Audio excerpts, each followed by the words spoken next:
Madame, monsieur, ministres et parlementaires, ils sont prêts là pour rentrer en politique pratiquement là. Ils sont bien débrouillés. Moi, j'ai envie de vous poser une question sur le témoignage de Nina Cuaz.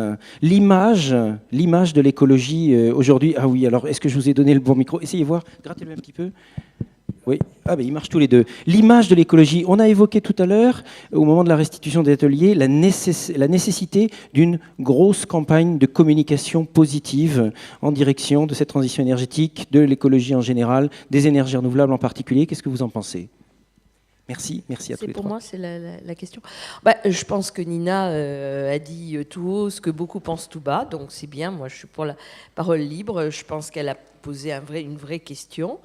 Les défenseurs de l'environnement sont pour une large partie en situation d'échec, quoi qu'on en dise, puisqu'ils ne sont pas arrivés à convaincre en réalité une part importante de la population française de l'intérêt qui allait vers les changements.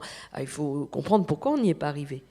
Et parce que nous sommes, je veux dire que c'est une responsabilité partagée et collective, peut-être parce qu'on n'a précisément pas su parler de manière suffisamment concrète des problèmes, que certains ont été trop négatifs, dans une projection qui n'était pas désirable.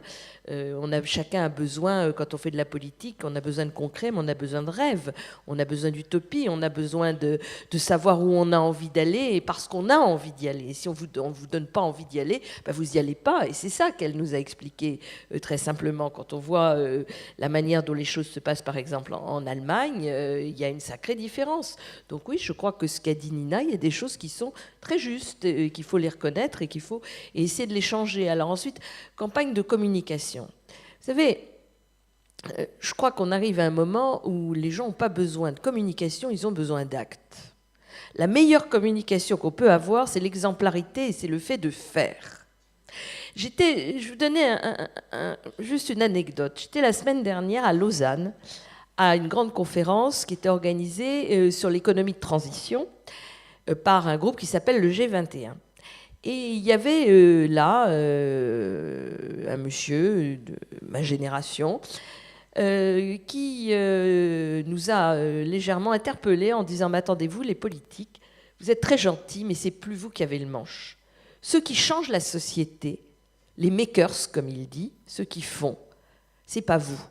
Quand il y a 30 ans, on a vu arriver, je reprends les termes, la fumette au coin du bec, un certain nombre de jeunes chevelus avec l'idée de Facebook, c'est eux, ou de Apple, c'est eux qui ont changé le monde. Et c'est vrai qu'ils ont changé le monde.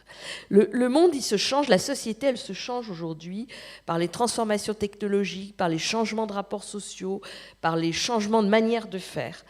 Et la réflexion que nous avons, nous, dans le champ démocratique, c'est savoir comment nous pouvons effectivement avoir une vision, j'en reviens au rêve de tout à l'heure, mais en même temps être des facilitateurs, des accompagnateurs de cette transformation pour qu'elle aille dans le sens du meilleur pour le plus grand nombre.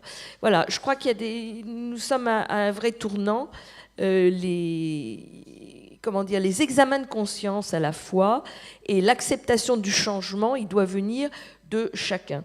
Et voilà, donc je crois beaucoup, moi, à ce qui change au niveau de la société. C'est intéressant de voir, madame, que vous qui êtes à la tête, qui participez d'un grand organisme d'État, vous vous tournez vers des collectivités locales qui ne sont pas des villes très importantes, mais qui ont été de grands innovateurs parce que c'est eux qui ont fait. Voilà, moi, je ne crois pas à la communication, je crois à l'exemplarité, je crois au fait de faire. Et plus nous ferons. Le vrai problème, c'est faire connaître ce qui se fait de bien. Là, c'est vrai. Là, il y a un problème de communication. Mais il faut savoir aussi pourquoi ça ne se sait pas. Pourquoi est-ce qu'il y a des gens qui ont intérêt aussi à ce que ça ne se sache pas ? Parce qu'il faut dire les choses comme elles sont, et la vérité, elle est aussi là.